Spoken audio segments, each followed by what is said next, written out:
From living like a king before your 10th birthday to being a little rascal in kindergarten, these are one-hit wonders child actor edition.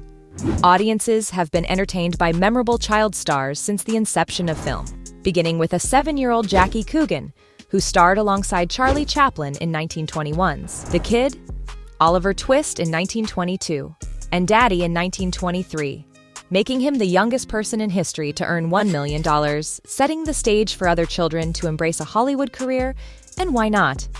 If you could live like a king before your 10th birthday, why wouldn't you? Coogan paved the way for many child stars in the 1920s, but few of them retained their stardom for more than a decade. And maybe the most notable from the era was Baby Peggy, who starred in short comedies from the time she was just 20 months old, making her one of the youngest stars to ever hit the screen. And she went on to star in the feature films Captain January in 1923 at the age of 4, and The Darling of New York the very next year, before retiring from film acting in 1926 and giving up her screen name to be known as Peggy Montgomery. I guess retiring from the business at 8 years old isn't that crazy when you started in diapers.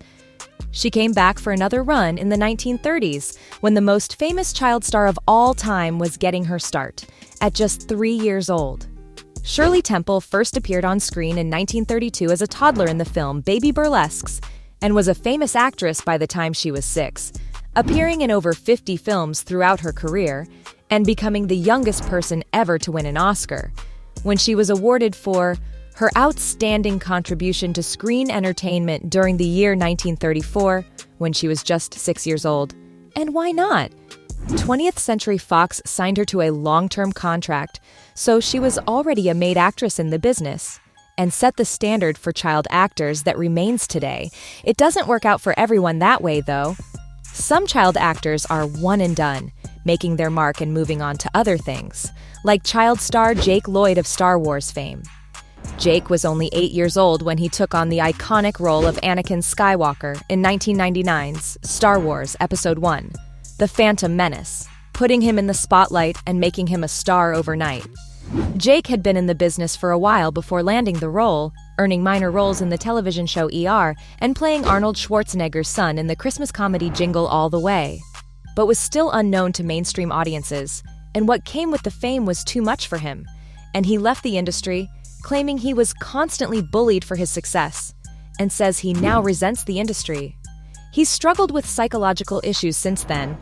Having been diagnosed with that would leave a bad taste in anyone's mouth. And one-hit wonder Peter Ostrom would likely agree, after quitting acting at the age of 12 after playing the role of Charlie Bucket in the 1971 motion picture Willy Wonka and the Chocolate Factory, a role that made him famous. The success of the film and the allure of the Hollywood spotlight didn't interest Peter, and he turned down a multi-movie contract, deciding to pursue a career as a veterinarian instead. And though he said he had a good experience contributing to the film, he rarely discussed his brief acting career, even keeping it from his wife.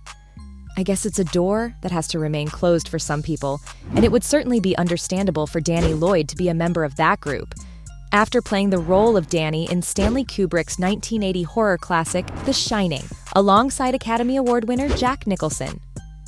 It was Danny's only major film role, and he decided to pursue an academic career. Today, he teaches biology at Elizabethtown Community College in Kentucky, proving that successful transitions out of the acting world are possible, and maybe set a path for Daniel Tay to do the same. Maybe not, but like Danny Lloyd, Tay left the acting world after just one major film role, co-starring with Will Ferrell in 2003's successful holiday romp, Elf, when he was just 11 years old and chose to leave acting and enter university. Daniel decided acting was a hobby, not a career, and went on to graduate from Yale University, earning a Bachelor of Arts in Economics. Having something to fall back on is a smart long-term play, and Tammy Stronach's parents were of that mindset. When they discouraged her from pursuing an acting career after her breakthrough role in 1984, playing the role of the childlike Empress in The Never-Ending Story, and steering her into the world of dance, allowing her to remain in the limelight and escape Hollywood, like so many who've had a taste of the spotlight still crave after acting. Just ask Alison Porter, whose career as a major film star ended after her 1991 role as the title character in the John Hughes film Curly Sue, where she played alongside John Belushi. She was done with hot Hollywood films, but not with the spotlight, and now has a singing career after recently winning season 10 of the popular singing competition, The Voice. A career in music seems like an obvious transition from acting, and it's the route that one-hit child wonder Joey Gatos Jr. took as well. He started playing the guitar at the age of 3, yes 3, and landed the role of lead guitarist Zach Mooneyham in the beloved 2003 cult classic School of Rock because of his great guitar skills, and after becoming an overnight star in the film at the age of 12, decided to quit acting to become a musician. It didn't take long for him to get into the studio. You can find his 2004 self-titled album on Spotify, and in 2005, he formed the Joey Gatos Group, which released their debut album in July 2006. The band has a record deal with Red Penguin Records, and Joey plays lead guitar for the famous Detroit-based pop rock band called Stereo Jane. Writing a great hook is his life, and a great hook was also part of child actress Amber Scott's life in 1991, when she starred in the hit movie Hook with Robin Williams, Julia Roberts, and Dustin Hoffman when she was only 7 years old and fresh out of kindergarten. Wow, talk about some bright lights at an early age. Hook raked in over $300 million at the box office, and Amber played Maggie Banning, the daughter of Peter Pan, played by Williams. Since that breakout role, Scott has only one other acting credit on her resume, a voice acting credit for her work on the 1995 TV series American Experience, and has lived her life out of the spotlight, graduating in 2006 with a bachelor's degree from Trinity College, where she was also a member of the Delta Psi Epsilon sorority, also known as St. Anthony Hall. 12-year-old Ariana Richards left the word of Hollywood blockbusters, but has continued to feed her artistic appetites as a successful artist since she played Lex in the original smash hit Jurassic Park in 1993.